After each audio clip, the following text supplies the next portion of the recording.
On va poursuivre notre réflexion, le temps file ce matin, et accueillir une des grandes dames de l'économie française, à savoir Laurence Parisot, qui a été présidente du MEDEF. Elle a accepté de se livrer un exercice pas évident, celui de nous livrer une vision prospective, celle de la société de demain. Je vous demande d'accueillir Laurence Parisot.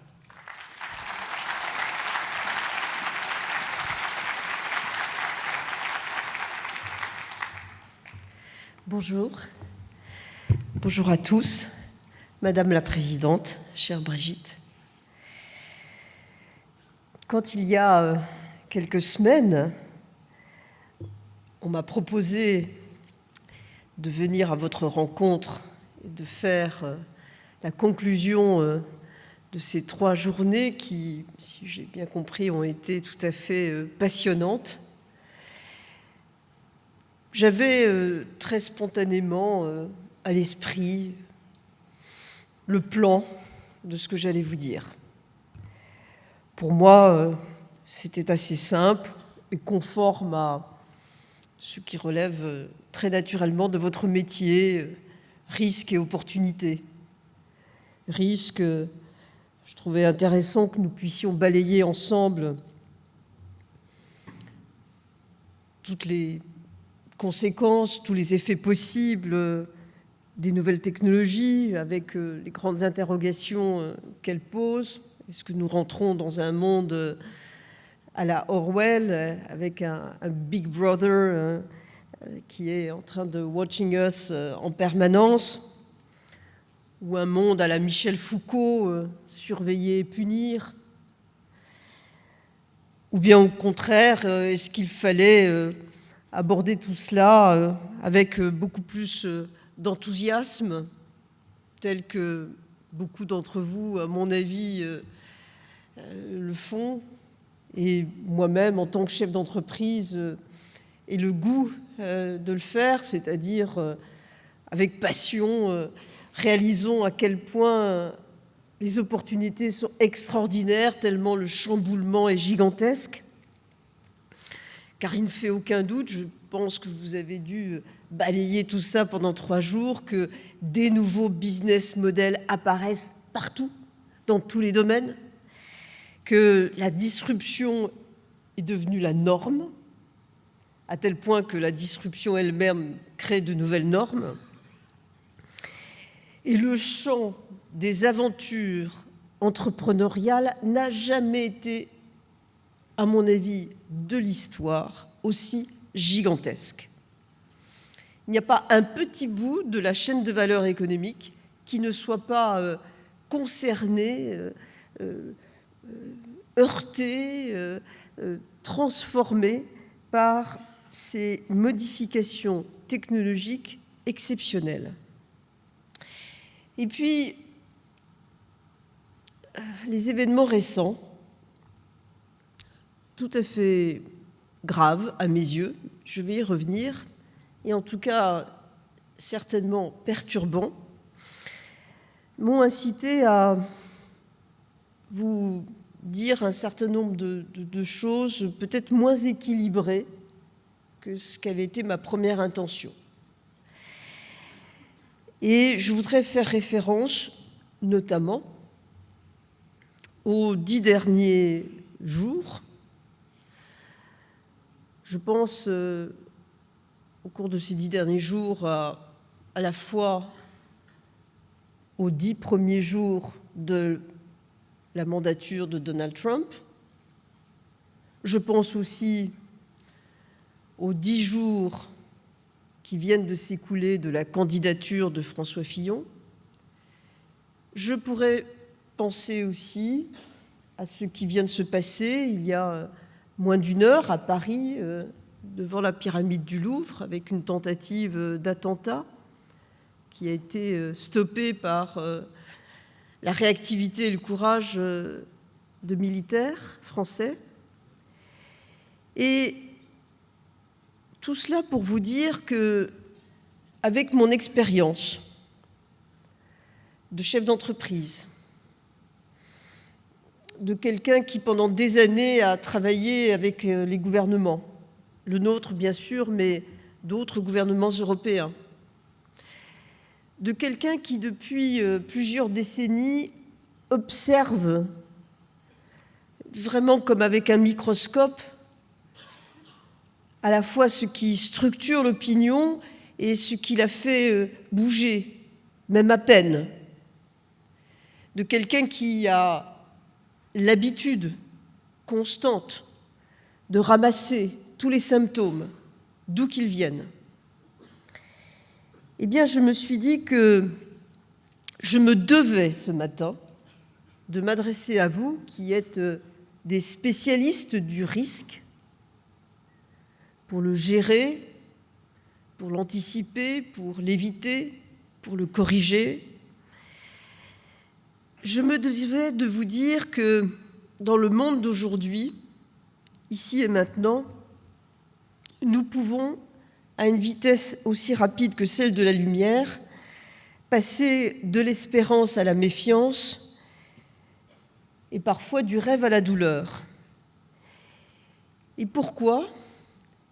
Parce que jamais il n'y a eu dans nos sociétés, et y compris la nôtre, que la nôtre, on considère que ça soit la société française, ou bien que la nôtre, on considère que ça soit la société européenne, ou bien la nôtre, peut-être aussi la société occidentale, jamais il n'y a eu autant de territoires de haine. Je mets haine avec un pluriel, avec un S.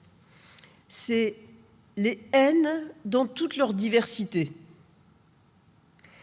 Et qui dit haine, multiples formes de haine, pour vous, les professionnels du risque, c'est extraordinairement important, parce que qui dit haine dit imprévisibilité, qui dit haine dit danger.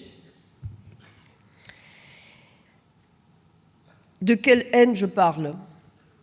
Je parle à la fois des haines exprimées par les terroristes vis-à-vis du monde occidental, mais pas seulement, vis-à-vis de l'autre. Je peux évoquer la haine du président actuel des États-Unis à l'égard de l'Europe. Je peux évoquer la haine de certains groupes, y compris chez nous, à l'égard d'autres groupes, et notamment des élites, qu'elles soient politiques ou économiques, et ne vous méprenez pas, vous êtes l'élite.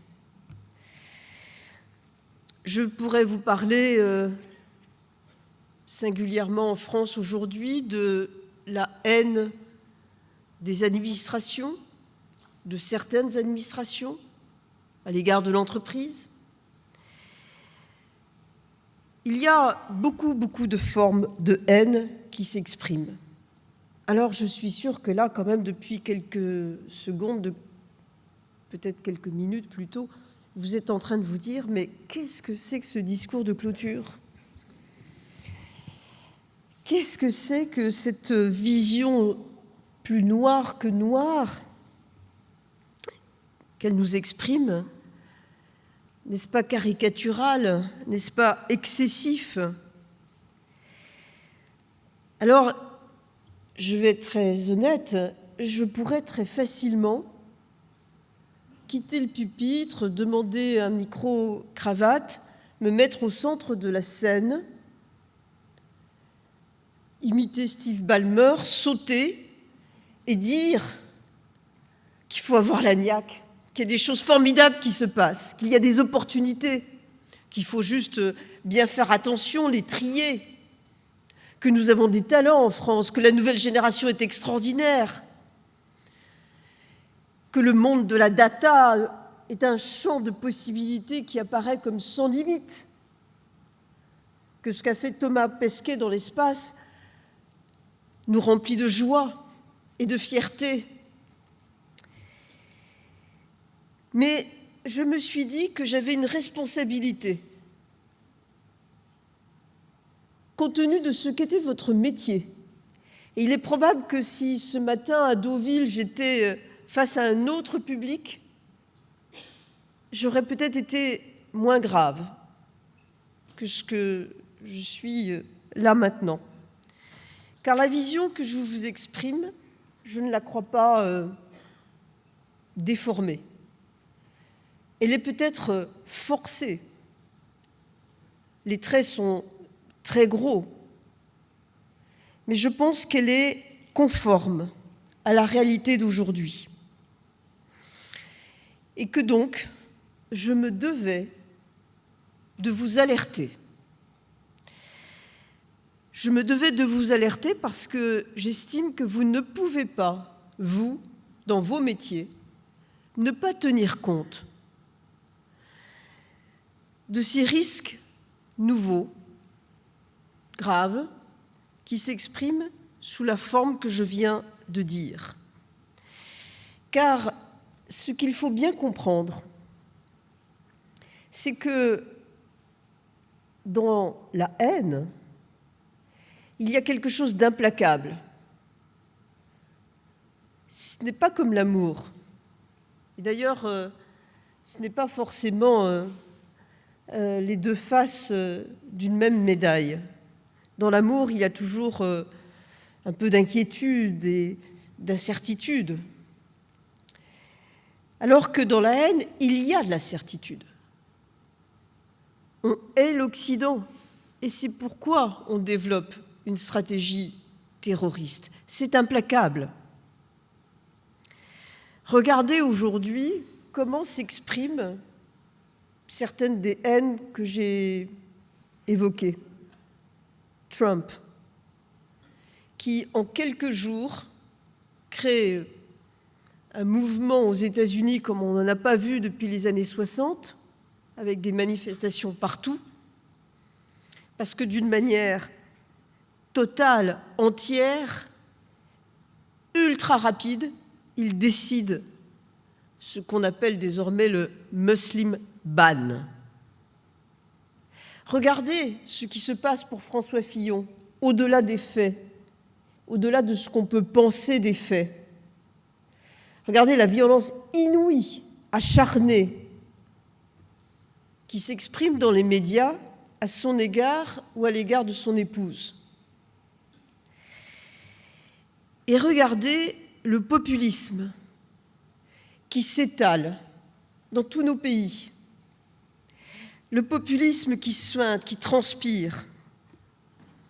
Et comment ne pas voir dans la grossièreté généralisée qui s'exprime dans les réseaux sociaux, sur Facebook ou Twitter, comment ne pas voir là aussi une expression de haine? Alors évidemment, ouf, cette haine est multiple, elle est nombreuse, elle est partout, mais elle n'est pas chez tout le monde. Mais il faut savoir la repérer pour la déjouer. Car celui qui hait, il ne veut pas simplement tuer, il veut massacrer.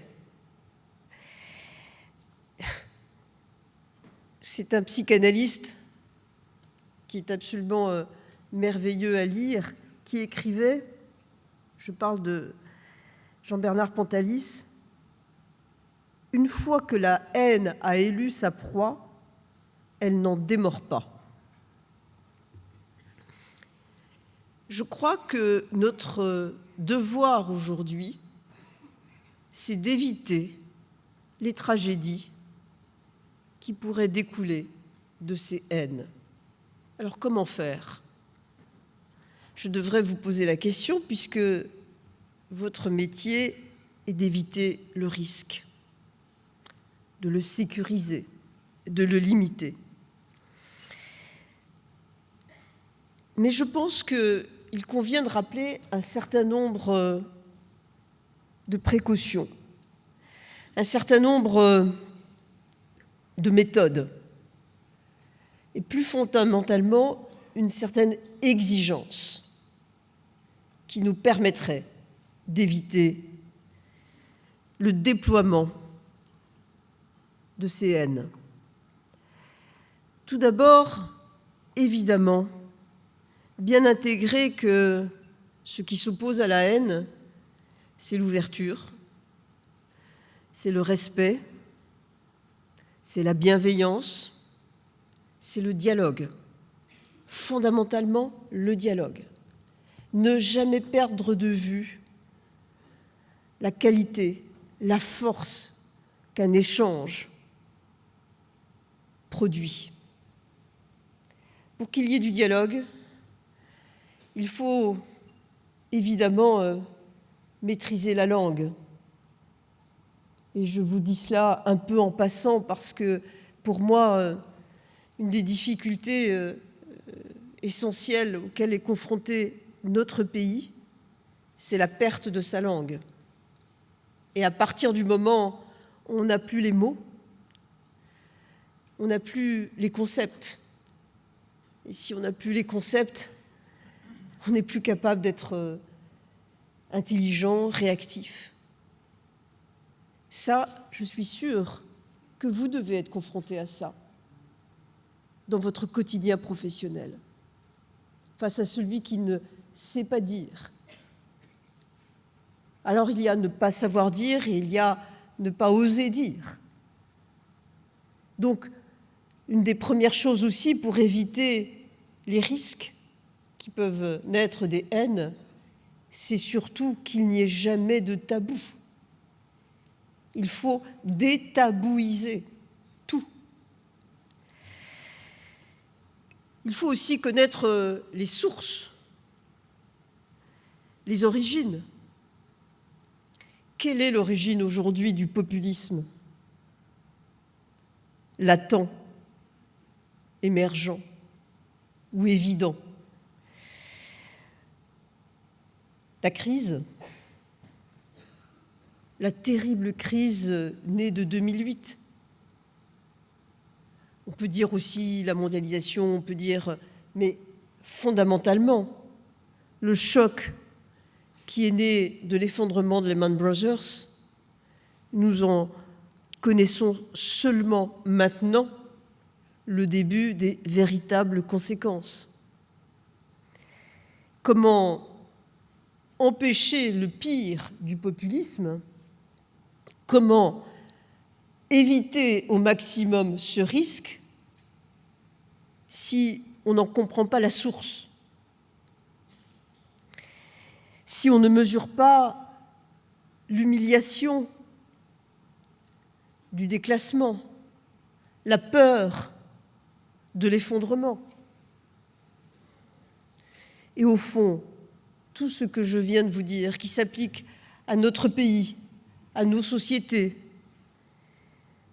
peut-être est-ce aussi une grille de lecture utile pour votre vie professionnelle, pour l'exercice de votre métier.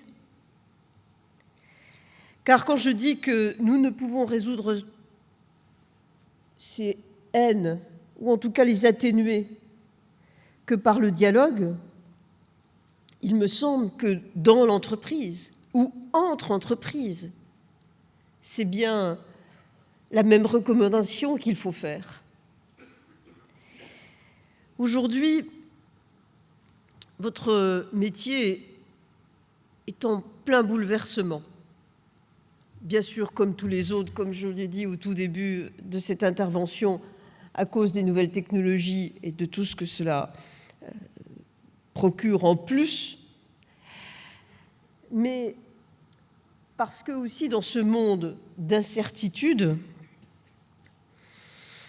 la mesure du risque est devenue une préoccupation quasi quotidienne, ce qui n'était pas le cas dans les directions d'entreprise il y a quelques années encore.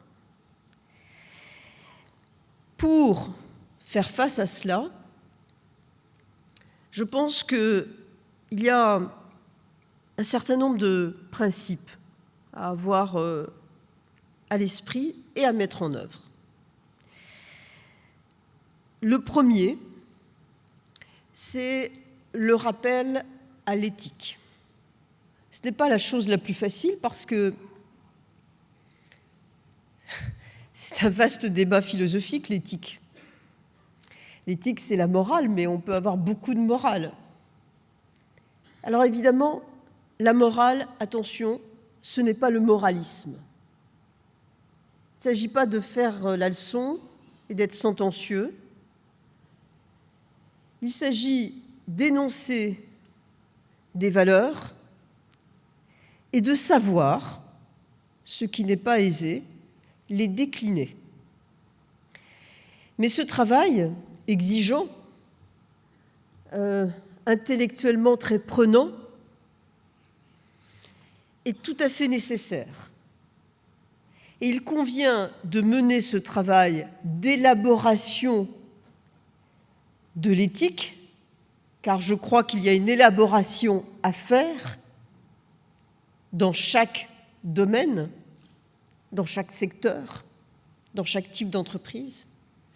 Ce travail doit être fait partout dans l'entreprise, à tous les niveaux, et évidemment aussi de manière transversale et de manière collective, jusqu'au sommet. Ce n'est pas du top-down ou du bottom-up ou du... quelqu'un m'a inventé récemment un terme qui voulait dire qu'on passait par le milieu en même temps. Je ne sais plus ce que c'était. C'est du réseau de réseau. C'est comme ça qu'il faut fonctionner aujourd'hui, et y compris dans l'élaboration de quelque chose de complexe.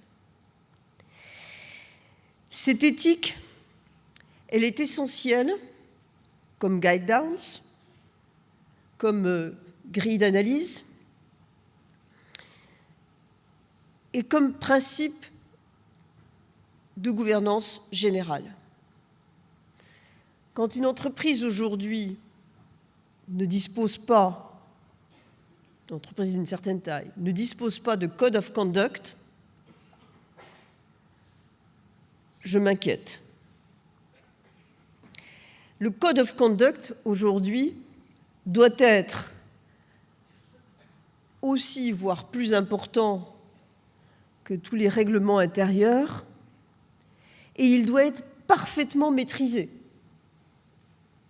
Et plus que ça, il doit être l'outil de pilotage, non seulement de la direction exécutive, mais de la pensée stratégique du conseil d'administration. Si vous n'avez pas de code of conduct dans vos entreprises, je vous conseille dès lundi matin de mettre ce chantier en œuvre, d'autant plus que c'est absolument passionnant. Le code of conduct, c'est le rappel de la norme et bien sûr les principes de conformité, mais c'est un peu plus que ça. Un peu plus, je ne veux pas dire beaucoup plus. Il nous faut garder la flexibilité, il nous faut garder des marges de manœuvre, il nous faut garder des espaces de liberté pour continuer à agir, à inventer, à créer. Mais c'est un outil, à mes yeux, aujourd'hui, indispensable. Et puisque, face au risque, j'énumère un principe de gouvernance qui est, à mes yeux, fondamental, je voudrais vous en suggérer un autre. Les entreprises ont énormément progressé ces dernières années dans leur management et dans ce qu'on appelle, pour être plus global, dans leur gouvernance. Et notamment, différents codes, le code AFEP-MEDEF, d'autres existent, et tout un contenu de recommandations est à la disposition des dirigeants d'entreprise. Tout ça fait qu'il est désormais totalement acté qu'il doit y avoir au sein d'un conseil d'administration différents comités spécialisés. Vous savez qu'il y a le comité de rémunération et puis surtout, fondamental, le comité d'audit. Je pense que l'installation d'un comité d'audit, qui est acté dans la loi d'ailleurs, a été une avancée tout à fait utile pour les entreprises cotées. Et beaucoup d'entreprises non cotées, évidemment, fonctionnent aussi de cette façon-là. Je suppose que vous êtes, pour certains d'entre vous, souvent en relation avec le comité d'audit. Je pense qu'il est temps de passer, pour les très grandes entreprises en tout cas, et pour les entreprises cotées certainement, à une étape supplémentaire. Et qu'il est bon de diviser le comité d'audit en deux comités. D'une part, le comité des comptes, dont la vocation est évidente et qui nécessite un travail exigeant et avec des compétences spécifiques. Et à côté du comité des comptes, un comité des risques. On ne peut pas aujourd'hui traiter les risques par une séance spécifique du comité d'audit. Cette conviction, elle est née de mon expérience personnelle. J'ai été membre de beaucoup de conseils d'administration et membre notamment du board de BNP Paribas depuis de nombreuses années. J'ai été aussi au board de Michelin pendant plus de 10 ans. J'ai vu, et c'est tout à fait étonnant, à quel point finalement la culture du risque dans le monde de la finance était plus avancée que la culture du risque dans le monde de l'industrie. Je parle au sommet de la gouvernance des entités. Et le fait que, aujourd'hui, alors que je suis membre du board d'EDF, je vois la différence de traitement du risque dans une entreprise comme BNP Paribas, évidemment, banque systémique, première banque de la zone euro, on comprend à quel point il est absolument indispensable, au-delà même des exigences de la BCE, que ce soit au sommet de la liste des priorités, le contrôle du risque. Mais d'un autre côté, chez EDF, où il n'y a pas cette dichotomie dont je vous parle entre audit et risque, EDF, c'est quand même le nucléaire. C'est quand même l'électricité. Il peut se passer des choses. Je constate l'apport extraordinairement important de ce que je vois fonctionner dans un cas, chez BNP, et le manque dans l'autre cas. Donc ma recommandation, et je vais tenter de populariser cette idée, comme j'ai été à l'origine très largement de l'introduction du C&P en France, je vais tenter de populariser cette idée. Et là, je me suis dit, et cette idée, je l'ai depuis déjà un certain temps, avant même que je ne sois invitée devant vous, je me suis dit que cette idée, elle devrait vous plaire. Car je pense effectivement qu'il est tout à fait nécessaire que vous soyez en contact, en tout cas pour tous ceux qui sont risk managers, avec des comités spécialisés du conseil d'administration et en contact, certainement pas à un rythme trop important, mais quand même régulier. Et tout ceci pour ajouter sur les enjeux de gouvernance un point, qui est que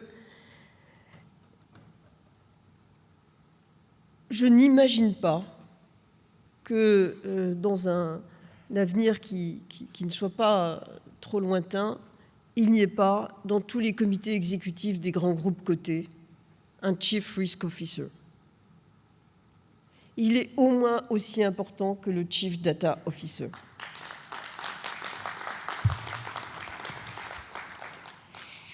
Ça n'a pas convaincu le fond de la salle. Je le pense sincèrement, d'autant plus que, et je terminerai par cela, je vous ai dit que ce qui dominait nos sociétés, selon moi aujourd'hui, c'était les haines, que ça suppose une vigilance, une approche du risque très particulière à partir du moment où on vit dans de tels environnements. Mais il y a une autre forme de risque que nous n'avons jamais connue, propre à notre époque, là maintenant, qui va naître, c'est le risque issu de l'intelligence artificielle. Je passe sur l'opportunité de l'intelligence artificielle qui est évidente. Et je voudrais attirer votre attention sur le risque de l'intelligence artificielle. Peut-être connaissez-vous Nick Bostrom, qui est probablement aujourd'hui l'un des plus grands penseurs, au sens philosophique du terme de l'intelligence artificielle. Celui-ci raconte très bien un exemple qui est celui d'une banque qui, à partir de différents algorithmes, a mis en place un système d'autorisation de crédit complètement automatisé. Et au bout d'un certain temps, il s'aperçoit que les statistiques montrent incontestablement que toutes les personnes de couleur se voient refuser toute demande de crédit. Alors évidemment, si l'algorithme est issu d'un modèle statistique, je dirais classique, sophistiqué mais classique, bayésien ou autre, un expert peut trouver l'origine de l'anomalie. En tout cas, on peut entrer dans le système et comprendre ce qui se passe. Mais si l'algorithme est fondé sur un réseau complexe de neurones qui est capable d'évoluer comme dans ce qu'on commence à voir dans le machine learning le plus évolué, tout seul, que fait-on? Il y a anomalie ou il n'y a pas anomalie? Qui est responsable? Que se passe-t-il si, au bout d'un certain temps, les personnes de couleur protestent et portent plainte pour discrimination? Et ce que je viens de dire, Nick Bostrom, avec des spécialistes des réseaux de neurones, considère que ce n'est pas du tout un cas impossible. Au contraire, parce qu'il y a toujours un moment dans l'approche de l'écriture des différents algorithmes et dans la mise en relation des réseaux de neurones, il y a toujours un moment où il n'y a plus de transparence, où on ne sait pas où ça se passe, et on ne sait pas facilement identifier quand ça se passe. Ce constat a conduit il y a 1 ou 2 ans, 1 an je crois, Nick Bostrom, mais avec d'autres, avec quelques grands de la Silicon Valley, et notamment avec Elon Musk, qui pourtant n'a peur de rien, comme chacun sait, à écrire une lettre ouverte et à dire les dangers que pouvait constituer l'intelligence artificielle. Et certains, parmi ces grands noms de la Silicon Valley, y compris Bill Gates, ont demandé à ce qu'une pause soit faite. C'est vous dire que nous ne sommes pas loin de, c'est peut-être pas Orwell, mais de quelque chose qui pourrait en partie nous échapper. Et vous, qui êtes en permanence dans la nécessité de contrôler le risque, eh bien, il faut savoir que là, il y a quelque chose qui peut vous glisser des doigts.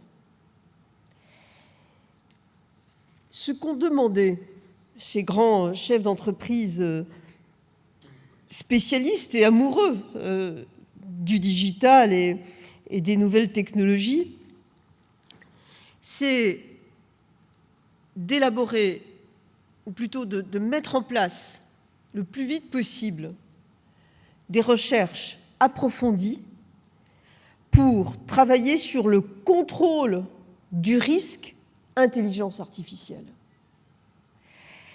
pour se donner les moyens de la transparence du système de l'intelligence artificielle, pour se donner les moyens de prévoir le risque de manipulation. Toute chose que vous devez être obligé de regarder en ce moment plus que jamais dans le monde de la cybersécurité. Mais là, nous sommes encore au-delà. Nous sommes un temps plus loin encore. C'est un temps plus loin, mais en même temps, c'est tout de suite. Évidemment, à partir du moment où nous aurons l'assurance, mais nous ne l'avons pas aujourd'hui, que nous pourrons rentrer dans le système, qu'il sera vraiment transparent. Et pour ça, il faut des normes qui garantissent cette transparence. L'intelligence artificielle pourra être une opportunité de conquête extraordinaire et créer des cercles et des cycles vertueux avec des possibilités de progrès, de découverte, d'optimisation, que ce soit dans la lutte contre le changement climatique ou dans la santé. Mais j'attire votre attention sur le fait que ceci est loin d'être acquis à l'heure qu'il est. Vous voyez que j'estime que votre métier, et plus que ça, votre sensibilité, sont au cœur des enjeux économiques, technologiques et aussi politiques d'aujourd'hui. Votre métier dans toutes ses composantes. Je pense que vous connaissez cette phrase de Pagnol, je ne sais plus dans quelle pièce de Pagnol et qui prononçait cela, peut-être vous le savez, mais Pagnol disait « Si vous voulez aller sur la mer sans risquer de chavirer, n'achetez pas un bateau, achetez une île. » Et évidemment, je n'ai pas le souhait, je ne veux pas, en vous disant tout ce que je viens de vous dire, je ne veux absolument pas limiter la prise de risque. Je ne veux pas empêcher l'audace. Je suis schumpeterienne d'esprit et de tempérament. Et donc, il faut aller de l'avant. Et je suis la première à prendre des risques, parfois, ce qui m'a permis, évidemment, d'avancer, de m'épanouir, de m'amuser aussi. Mais je voulais vous dire, ce matin, que jamais, de mémoire d'homme, puisque nos derniers poilus sont morts, et même si nous avons évidemment encore beaucoup d'entre nous des grands-parents qui ont connu le pire, la Seconde Guerre mondiale, jamais nous n'avons été face à de tels risques, que ce soit sociaux, politiques, militaires, technologiques. C'est-à-dire que jamais nous n'avons été avec une telle combinaison. Et il me semble que nous devons en être conscients dans notre action. La science, les sciences, qu'elles soient financières, physiques, mathématiques, sociologiques, politiques, la science politique, ça existe.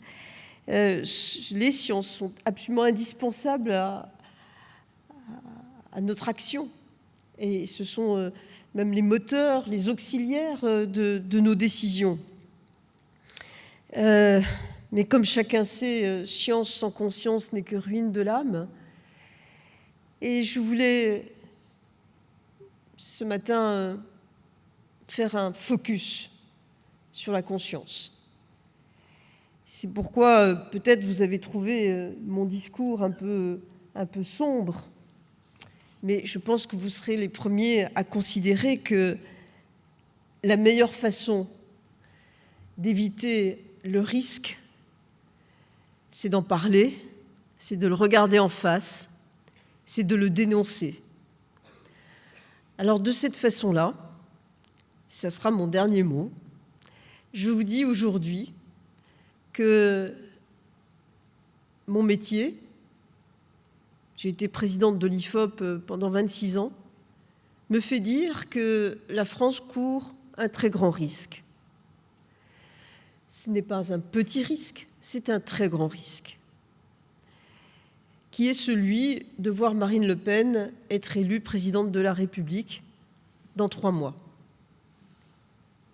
Et je m'en serais voulu de ne pas vous l'avoir dit, parce que j'espère qu'en vous le disant, je contribue avec vous à l'éviter. Merci de votre attention. Merci. Merci.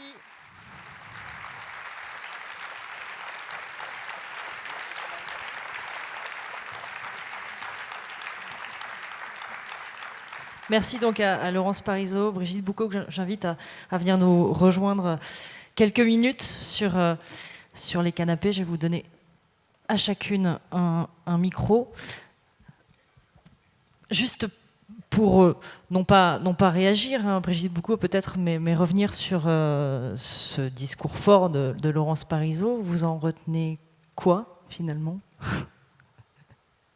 Je suis encore un petit peu sous le coup de l'émotion. Et je le dis avec beaucoup de transparence, parce que souvent dans les entreprises, on n'a pas l'occasion de pouvoir exprimer ses émotions de manière naturelle. Donc moi, je pense que le discours de Laurence et puis aussi l'intervention de monsieur le conseiller diplomatique ont quelque part un peu transcendé mon discours d'ouverture. Et donc je suis très émue de voir résonner mais avec une autre dimension, ce sur quoi nous avons travaillé toute l'année avec mon équipe pour élaborer ce programme qui est de rentrer dans la digitalisation et d'aboutir sur la gouvernance et ces grands enjeux qui font que le risk management est global, que le risk manager est central et qu'il est au cœur de la cité aussi, et que c'est maintenant qu'on peut vraiment réagir pour mettre tout en œuvre. Et les entreprises sont des acteurs incontournables pour, je dirais, soutenir ce monde et notre pays dans un esprit de bien collectif, de bien commun.